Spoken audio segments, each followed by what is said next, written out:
The Spoken Token is a proud member of the Pod Studio One podcast network. Hello, everybody, and welcome in. This is Larry Neal for The Spoken Token. Welcome into expansion number 5. For 2020, this will be my first expansion, so we'll work our way down through here just a little bit less formal than normal. But the topic that we're going to talk about today is finding time to play. What's the process you use to get into playing time when time is a challenge? Because we all know that even on a normal basis, it can be fairly challenging to try to find time to sit down and play a board game. So just a couple of tips here. I want to go down through here and share these with you, some of my own strategies for trying to get games to the table when everything is pressed. So number one, read the rule books to games you haven't played in a while, or even, of course, to your brand new games when you get them in. Maybe a Kickstarter's come in or something you ordered, caught some things on sale, or even went by your FLGS and picked something up. And you know you may not get the game to the table soon. Dig that rulebook out, open it up, break the wrapper, pull the rulebook out and read it. Starting rituals around learning the games that you want to play will not only help you with your ability to teach it and obviously make you better at the game, but it will increase your desire to play that actual game or to play board games, period. In this case, familiarity does, in fact, breed comfort. I also suggest for this particular strategy that you spend some of this time actually reading your rulebook. Board games are, of course, by their very nature, very tactile things. And ownership of them is intimate. It can be very intimate. This is your game, or this is your family's game. So when you can open your box and pull out your rulebook, it makes a huge difference. I know videos are more convenient. Don't get me wrong, I'm definitely not decrying the learn to play videos.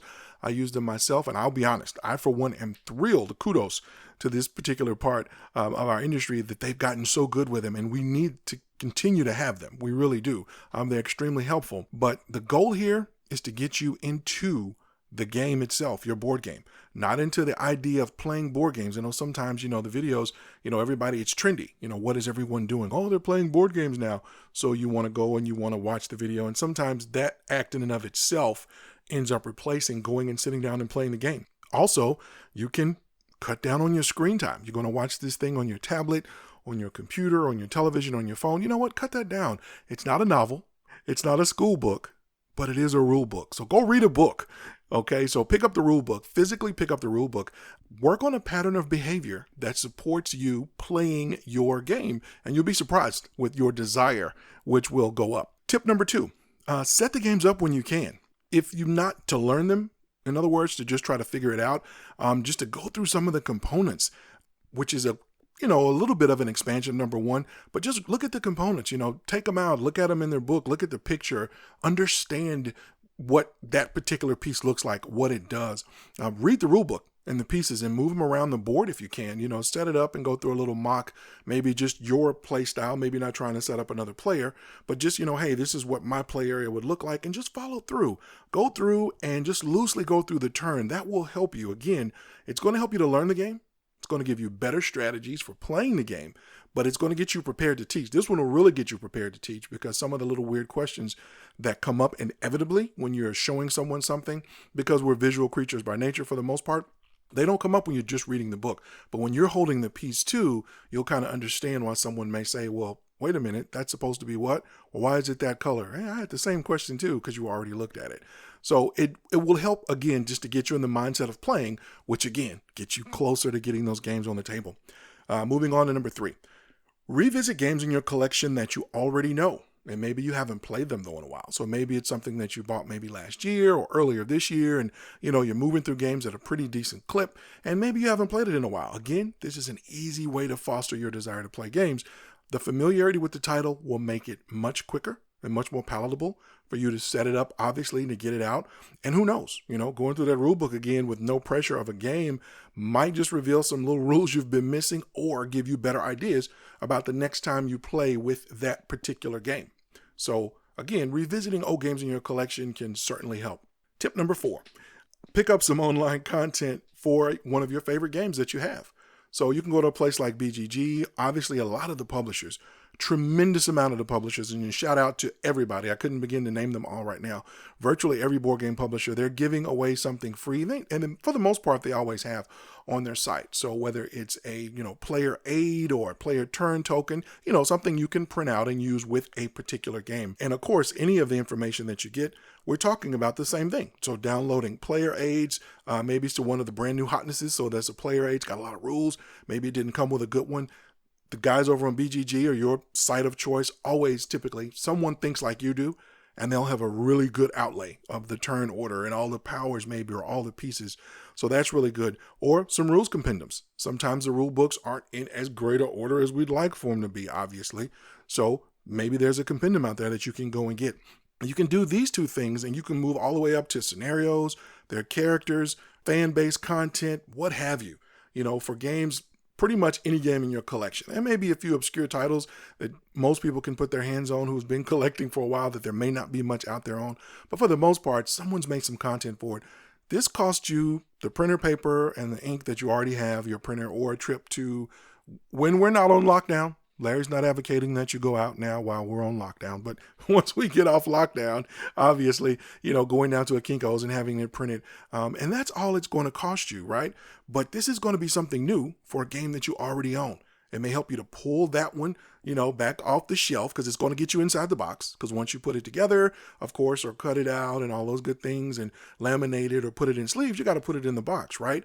Which is the goal. To get the box off the shelf on your table when you're looking at this great new content for a game you already know. And why not give it a spin? Right. And again, that's what we're after, right?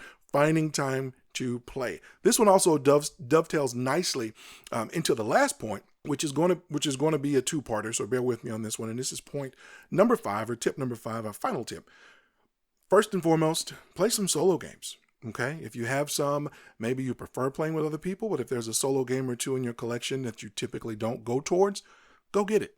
Go and play some solo games. It's putting a game on the table. It's reading rules. It's getting you in a box or a bag or a wallet in the case of somebody like Button Shy, whatever it may be.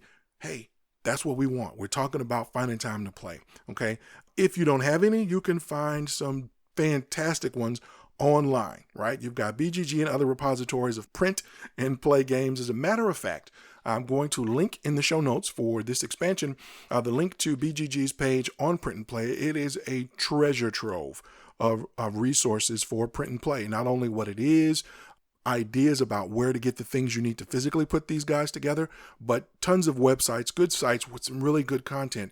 And when we're talking about content, we are talking about everything from mechanics to theme that you may like. You can find it in the Print and Play, which is fantastic.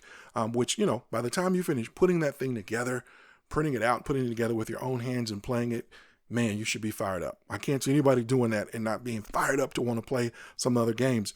Also, if that's not your thing, because, like me, you may not be artistically inclined. I totally understand that.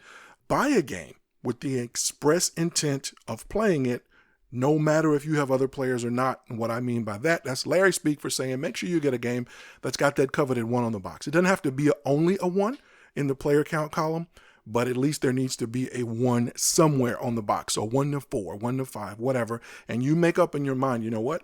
I'm going to play this one by myself. If I can't get, significant other or the rest of my group together or to play it, we're still going to do it. I'm still going to get this one played. So acquire the game. So whether it's a Print and Play, which there's some of them, again, they're just fantastic, wonderful, full, robust game experiences, or even if you order one with the intent to make sure that you're going to play it. First and foremost, which most likely should have been tip number 1, just set your mind on it. I want to play one of my games, or I want to play a board game. Once you get in the mindset, then these tips really probably would just be natural things. You'll just flow right on down through. So there you go. There's 5 really quick tips. Like I said, please don't forget to go and look at us on our website and check out the show notes, because I've got some links to some resources in here. Button Shy Games, we mentioned them. They'll be on here. A couple of other compendiums, of course, Boardgames.geek, itch.io, and there may be a few others by the time we get this published to you. But go out there, guys. Find time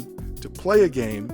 Make sure you have fun doing it. Share this with any and everyone whom you like. And I'm going to go on and get out of here and get you back to your day. I hope you enjoy it, and I hope you have fun playing those games. So, for the Spoken Token, this is Larry Neal saying keep playing and and keep communicating.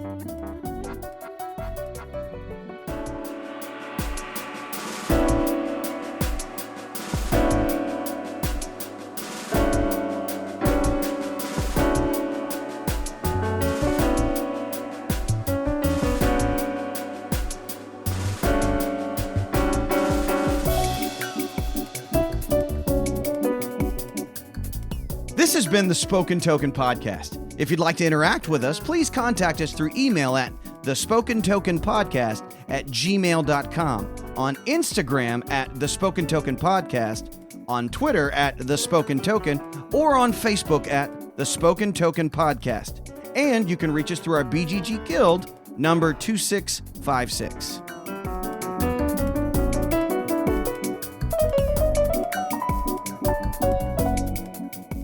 You are listening to a Pod Studio One Podcast Network podcast. Find more great podcasts at www.podstudio1.com.